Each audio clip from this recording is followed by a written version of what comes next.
So this is something I've been working on for a little bit, and I've started with my usual pieces of collage papers.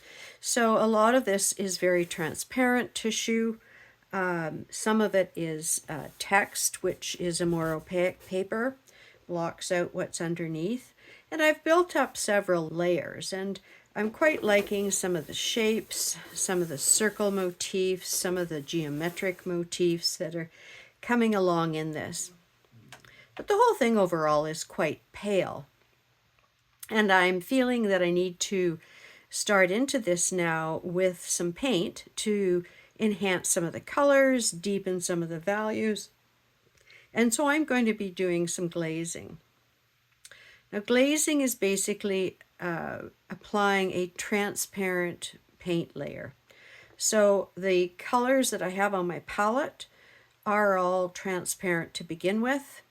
If you're using a paint that's semi-transparent, then you can add more medium to it to make it more transparent. This is an example of a paint that I buy. I use the Golden brand a fair bit, along with some others. And pretty much all of them have this paint stripe on here. And you can tell if your paint is transparent or not, because if you can see the stripes, the black stripes, through the paint, then it's going to be transparent. And if you have difficulty seeing those, or you can't see those at all, then it's an opaque paint. Totally useful, just has different purposes. Now I'm going to be using a gloss medium to dilute the paint with. You can always use a bit of water as well. I tend to just pour in a bunch of the gloss medium. If it's a bit thick, I might add a bit of water, and I just put it in this little container. And it just makes it very simple to store it and to dip in and to get access to it. I use matte medium for gluing things down or taking the shine away, but if I put the matte medium on with the paint and I put too many layers of that, there's a chance it will get cloudy. So I prefer the gloss medium for glazing. So I'm looking at this, and I really quite like this circle in here, and I want to enhance that. So I'm going to be painting around it on the outside to get to emphasize the lighter shape. And I'm just taking a look at this right now because I'm realizing there's some parts of this that aren't really emphasized. I just want to know what part of that is the circle. So I'm going to start off with a bit of the blue.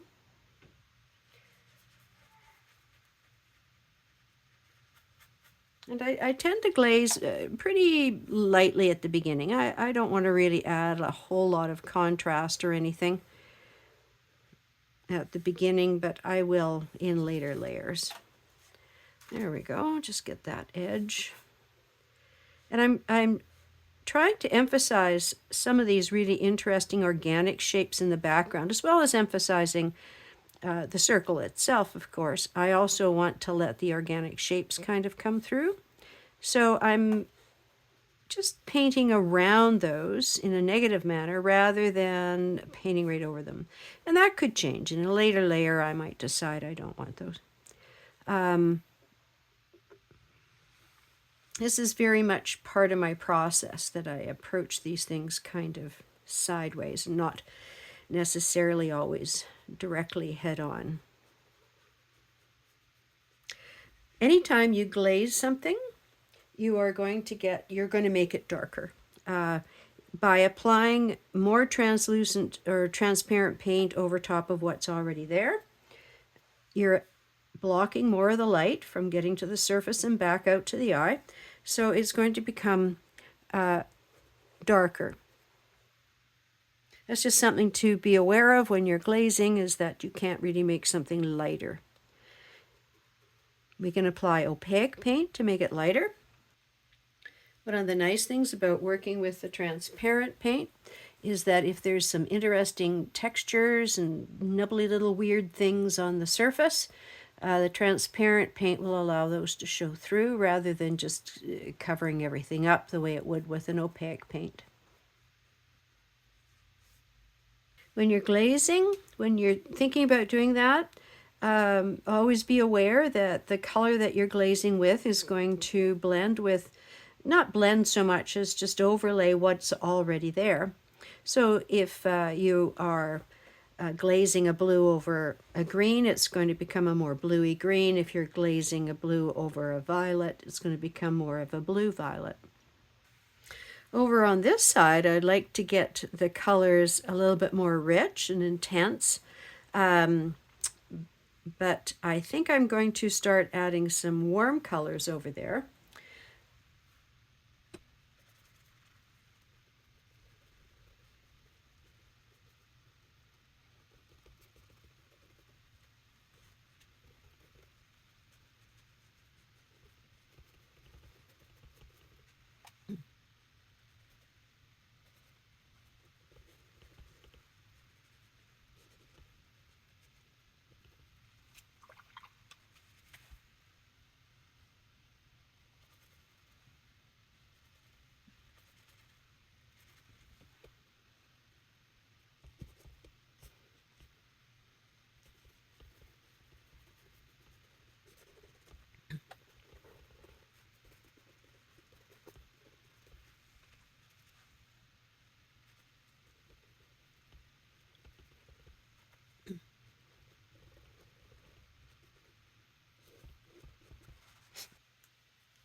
Now I just noticed some violets that I have in here, and I'd like to emphasize those violets here and there in the painting. So I've just squeezed out a new tube of color onto my palette.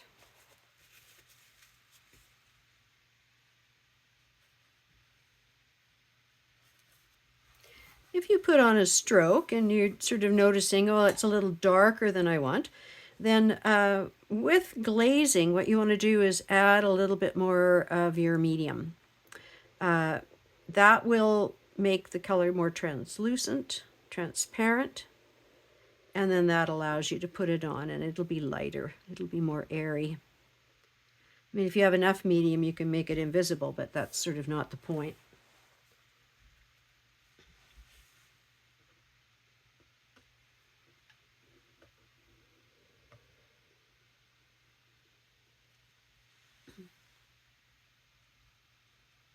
It may be a bit hard to see on the video because the paint is wet and kind of glossy with all the water, etc. But I'll hopefully be able to give you a shot of it once the paint is dried. I'll put it into the video so that you can see it. There we go. I like those shapes not only for the color but just for the geometric aspect that they provide. And while I've got that color on my brush, I will try to incorporate it in a few other spots so that it's linked to other areas of the painting. I also keep a paper towel handy. Sometimes when you're mixing on the palette, you just get too much goop on your brush to be able to control your glazes very well. So if you wipe off a wee bit of the excess, then you can go in and do your glazes without it becoming too dark.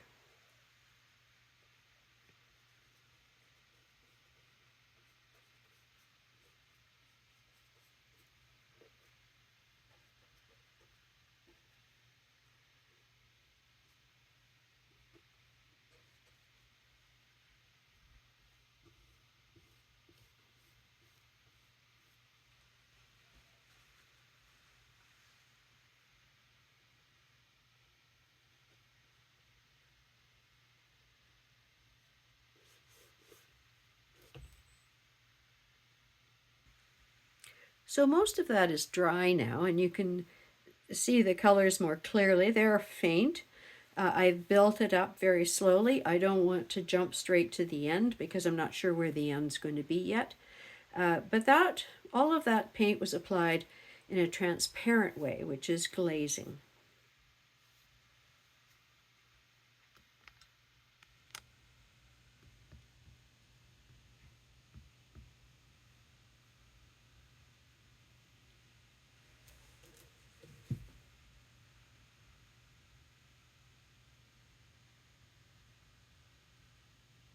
There are now things that are now more apparent. They stand out more than they did at the beginning.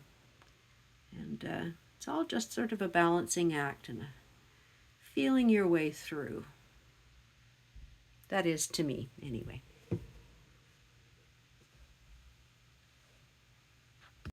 After the glazing session, I added some more collage. I added this big botanical structure in here, which is one of the ones that I printed up during video number 2, printing the stash. Oh, actually, I think that was video number 3. And then I also collaged on some other papers that I use periodically. These are made on the gel plate, but with a slightly different process. I apply them in 3 layers. So on art quality paper, I apply usually a color first, and then I apply a dark layer, which has botanicals and stuff in it.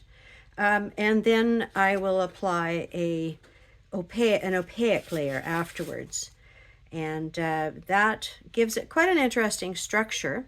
Different color schemes, obviously I print them up in different color schemes, different types of botanicals, different sessions always look a little bit different. But these are opaque papers which cover up completely what's underneath as opposed to the transparent tissues that I use. And I just find them interesting to kind of disrupt things a little bit. So I did not want this botanical to sit on top.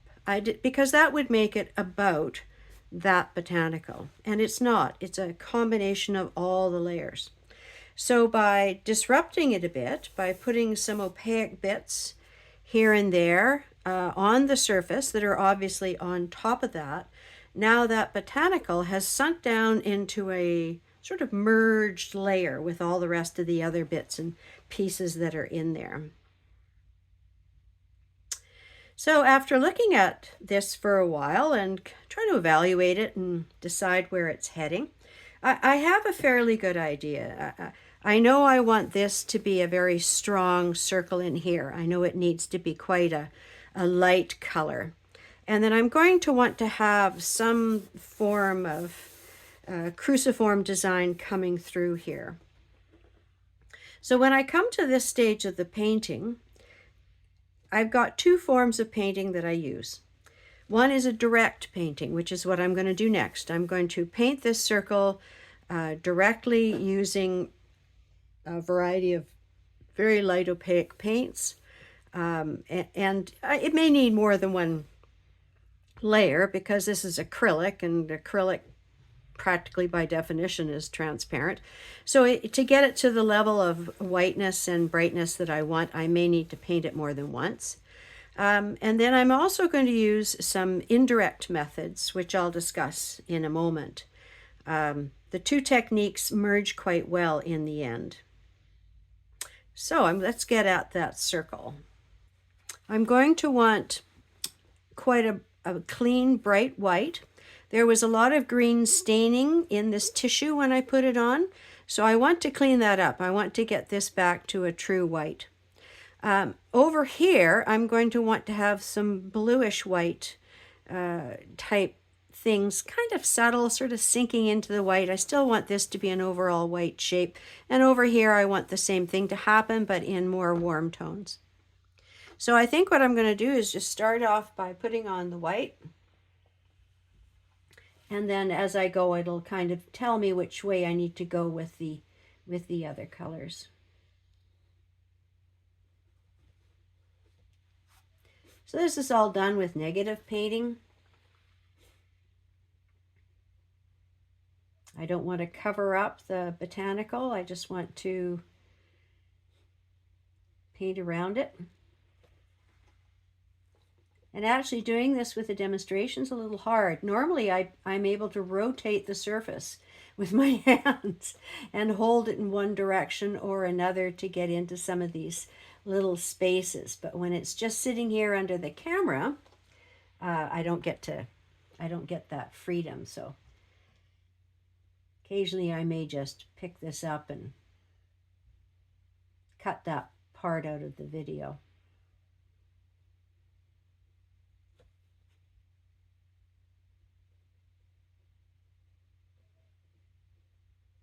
While I'm doing this, I might do a bit of editing to the actual botanical. If there's some shapes or some bits that are just sort of not really that important, I might take them out.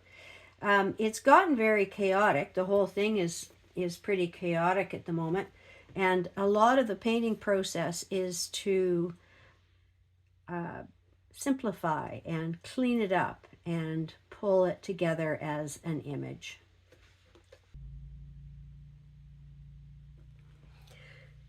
Some of the parts that looked pretty white when I first put on some of the tissues, because of the overlapping tissues that have been put on over top, some of those start to look kind of dirty.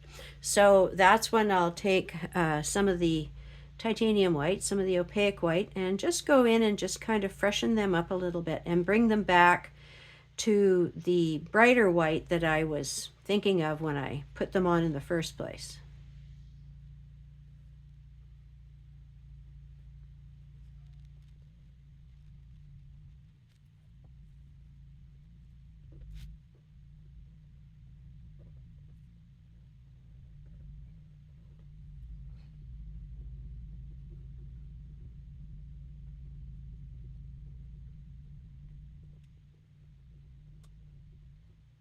And making these stand out as a brighter white isn't really a problem, because if I decide that it was too much or I want to tone that area down, it's very easy to go back in either with opaque paint in a particular color, or I can also tone it down just with another glaze.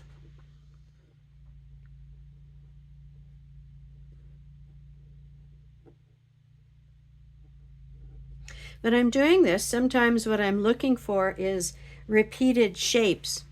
So is there a shape over here, for example, that can be repeated over here? That repetition with variation is a really important design tool. I don't want to get too carried away in here, because I'm thinking this is going to be more of an area where I'll use an indirect method.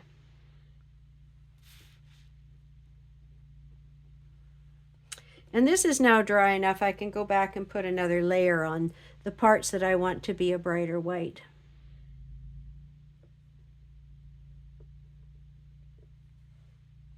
Oh, it stands out a bit more now. And some of those other bits that I put white on, I may go back and reinforce those as well. So I've been working on this one for a little bit. I've tried to trickle through and pick up some of the lights again. I started to really quite enjoy the white coming down and through in bits and pieces. And I gotta tell you, most of these spots, these have possibly 2, possibly 3 layers of titanium white on them. And as they dry, they seem to become more transparent, so I give them another little coat.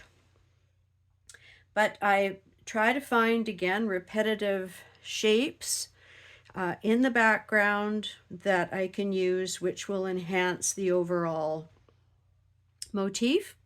I also found and collaged on a few more leaves over in this area, just because I felt it was ended kind of abruptly and I wanted it to flow out a bit more. So it's coming along quite well. I'm quite liking this. But I have a couple of problem areas. Over here, it's kind of undefined what's going on in here. I've got some geometrics. They've kind of become overwhelmed with the botanical imagery. So that's fairly easy to do. I can go back to transparent paint, also known as glazing, and I can just glaze back in that shape so that it shows up a little bit better in the final image. Also this part, I think I want to go darker with this bit. And there, when I collaged that on, there was a fair bit of color on either side of it, kind of a little bleed through effect from when I was doing the gel printing. So I cleaned that up and sharpened that line. But this area is not working out so well. This area, I originally had great plans and visions for it, but it's become quite mucky looking and the color is not very clean. So this is an area that I'm thinking about doing some indirect painting on. So let's just talk about indirect painting for a minute. I keep a couple of test canvases available. So there may be starts that didn't work out, or perhaps they are past demonstration canvases from when I do workshops and things like that. Sometimes I will end up doing several of these in the course of a demonstration. You know, it's the old cookies coming out of the oven thing. Here's what I'm doing, and then this one's sopping wet, so you put it aside and bingo presto, you pull out a dry one to work on. So I have quite a few of these canvases to play with. So what I'm talking about in this case with indirect painting is the idea of having a color underneath and then putting another opaque color over top. Now in these examples it's all just plain white. I was experimenting and I couldn't be bothered to mix up any special batch of paint, but I could also mix up any contrasting opaque color that would go over whatever I have underneath. So what I do is I take a section of this and I put some white paint on, and then I will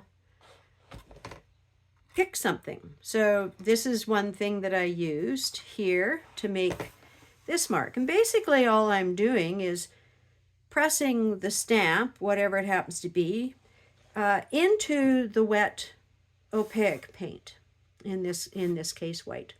And then looking to see what sort of a pattern comes up and is it interesting. Some of the things that I find work quite well are these pieces of wallpaper. These are intended to be painted upon. So they're a little different than, it's not resistant, it actually mops up the paint quite well. So I might put the white on it and then press that in and it will leave an impression of that wallpaper. Another thing that I find quite useful is corrugated cardboard. Either this one or perhaps just a shape cut out of the corrugated cardboard. This corrugated cardboard is got a narrower corrugation than this one. And also I've got ones that are straight, etc. So I've got quite a few of these different things in my little bag of tricks. Box of tricks. So this is the kind of stamp that made some of these marks on here, where I have a circle and then I've got, you can see the orange color from below coming through, and then there's the white where the corrugation didn't affect it.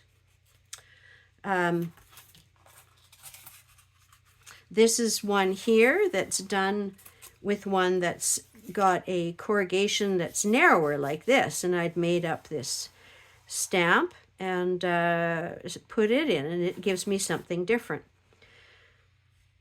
So this is what I'm talking about when I'm talking about indirect painting. A combination of what's already underneath it, a new layer, and then having that new layer disrupted in some fashion.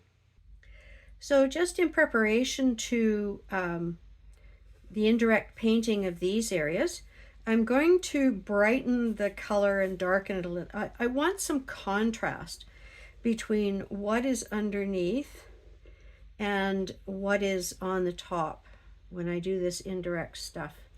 So I'm just giving this a glaze.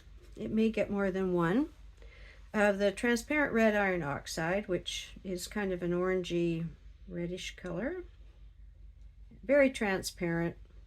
I really think it's a beautiful color. It's on my palette all the time.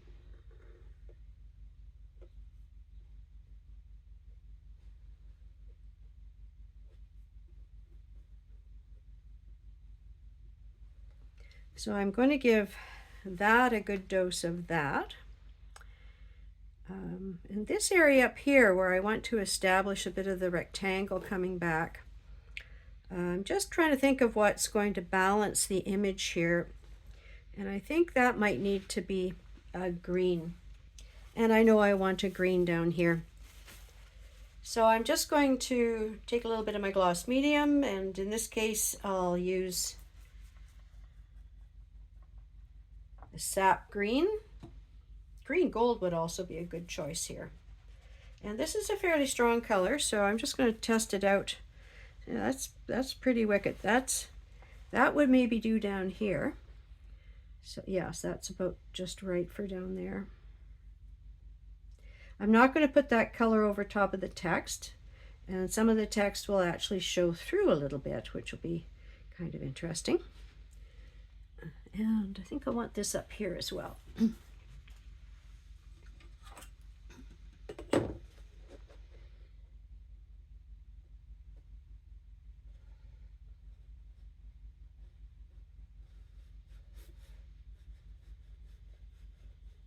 This is a good example of how glazing transforms what's underneath.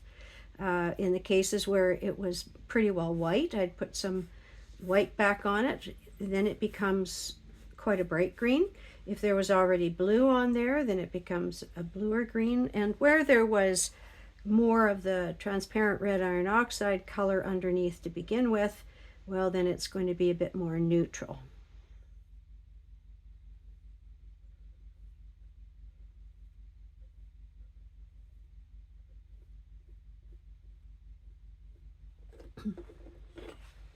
Oh yeah, so that pulls that geometric shape back out of there and gives me a series of overlays in and through all this stuff, which is, I'm quite liking that.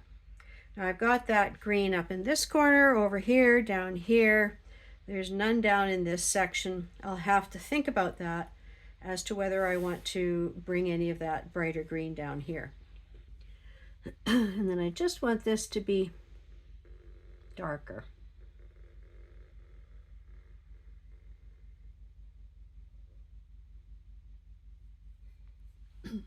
This is again the transparent red iron oxide, but this time with just a hint of Dioxazine Purple in it. And what I really like about glazing is it still lets all of those little bits and pieces show through. It doesn't completely cover them up. Okay, and that's sitting quite well. This is going to have to dry, so I'll be back in a few minutes. So the next thing I need to do here is decide what color of opaque paint do I want to use in these two little areas to get the indirect painting happening. So I think what I'm going to do in this one is use a very light blue-green, which will kind of reflect maybe what's going on a bit above it. But I want it to be quite pale. It has to contrast with what's underneath in order to create the effect that I'm looking for. So I'm just going to take a bunch of the white, because of course it's got to be very light and very opaque, a teensy bit of the green and a little bit of the blue, and see how that looks. I think I want it to be significantly lighter than that. So I'm just going to take what's in my brush and mix it with some more white. Okay, so this part I need to do this fairly precisely, and I have to keep the whole thing wet until I'm ready to make the impression.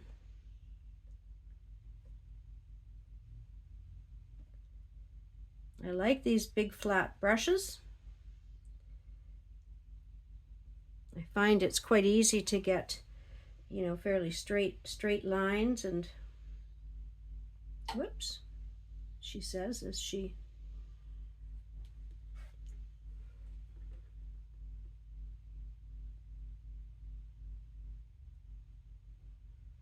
there. And then once I've got the paint on, I'll just give it sort of an overall smooth, make sure there's paint on everything and that it's all wet. Then I'm going to take my very best corner, which I think is the ones down here. And this one I want the corrugations to go sideways. Again, that's just a personal preference. I could do it the other way too. And I want to press it in really, really well. I want to make sure that it pushes through that wet paint and makes contact with the surface underneath. And I can lift it. As long as I hold it on one edge, I can lift it to see how it's doing. And it's doing pretty well. There we go. Now, the other thing that I can do, which I may do, is I may alter that with paint once this is done. This gives me the pattern and the texture, and then if I decide I want it to be more varied, I can glaze it or work into it with more opaque paint. I'm looking for number 2, and for number 2, I'm going to use white with a little bit of the burnt umber that's up here, so it kind of reflects that area. Yeah, this is different than that. You can see there's a difference there. And it's not as white as this stuff back in here. I think it'll do just fine. Now there is some rumples in the tissue underneath this, which may give me some extra things I'm not necessarily designing in. It's just random. But you know, when I do this kind of stuff, you've got to accept that random is part of the process, and that you don't always get exactly what you think you were going to get. But sometimes what you get may be ever so much better. And that's why I like to let the dice roll and have things created by chance. There, okay, so I'm just gonna, that seems like a fairly thin layer. So I'm just going to put on a little bit more paint now that I've got the edges done. I should be able to just give it another layer, quick layer while it's all wet.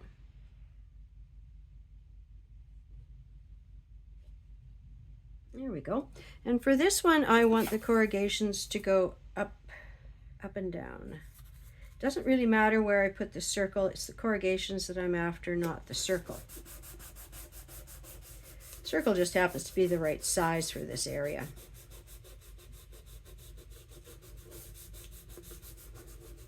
This would probably be easier to do if I was working on a cradle panel instead of a canvas. But cradle panels, by the time you get up to 20 by 20 and above, they get so awfully heavy. Oh yeah. Oh, I quite like that. So that is what I would do to get some of this texture and stuff going. And you'll see in a moment how I can make other areas relate to that by using lines in a different way. I have one more painting technique that I'd like to share with you.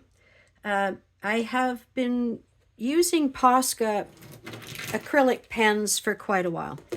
And Posca acrylic pens are really great. They come in a whole variety of colors and nibs. You can get them with fine point, you can get them with thick points. And it's basically just acrylic paint. You know, you have to give it a little shake to mix the paint with some of the colors. And then they flow out of the pen really quite well. So these can be used for all kinds of things. What I'm using it for in the current work is to add in what I like to call pin stripping. And I just find that there's some areas, like this one down here, for example, which could be a little darker. But I would like to do it a little bit selectively, perhaps incorporating a little bit of pattern with that. And it's sort of, the lines will echo the lines that I have over here. These are thick lines, these are thin lines, but there will be an echo, and that's something I'm looking for in my work. So I find it's best to have a paper towel handy, just to check that the paint is coming out of the Posca pen properly, which I really don't find much problem with these pens. They're really pretty good. And then I'll use a ruler, because I would like to get some fairly straight lines. It's for this type of work. Other work I like more fluid. And I'm just looking to fill the existing space with lines. Sometimes I let the lines become a bit broken. Sometimes I vary their width, which is kind of a aspect of the pressure you put on it. Sometimes I'll put them further apart or closer together. So, you know, you can have some variety in here as well as just regular lines. And I will go around things that I don't want to darken or lighten.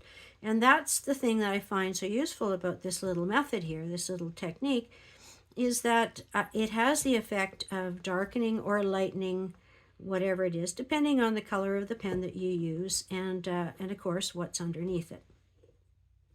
Now I've gotten to the bottom of that, so I'm going to start doing the lines from the sides, but I am going to skip around the actual vegetation marks here, leaving them in relief.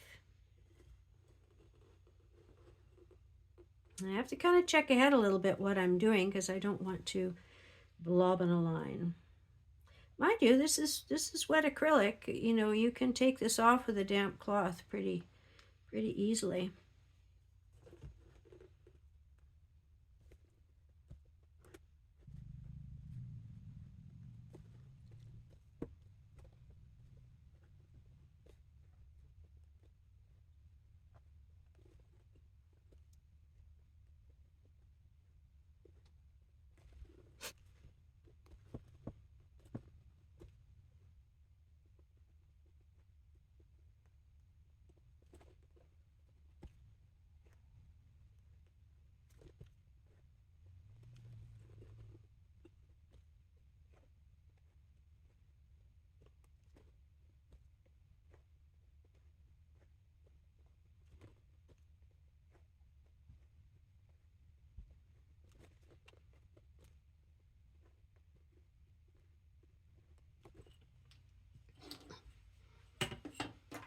There we go. So that is that stands out a lot more than it did before. And there may be other places where I will use this. Having a variety of pens it is handy because, you know, if you have an idea and you want to use it, you know, you can, and you're not just stuck with just black. This one, for example, here. This is quite subtle.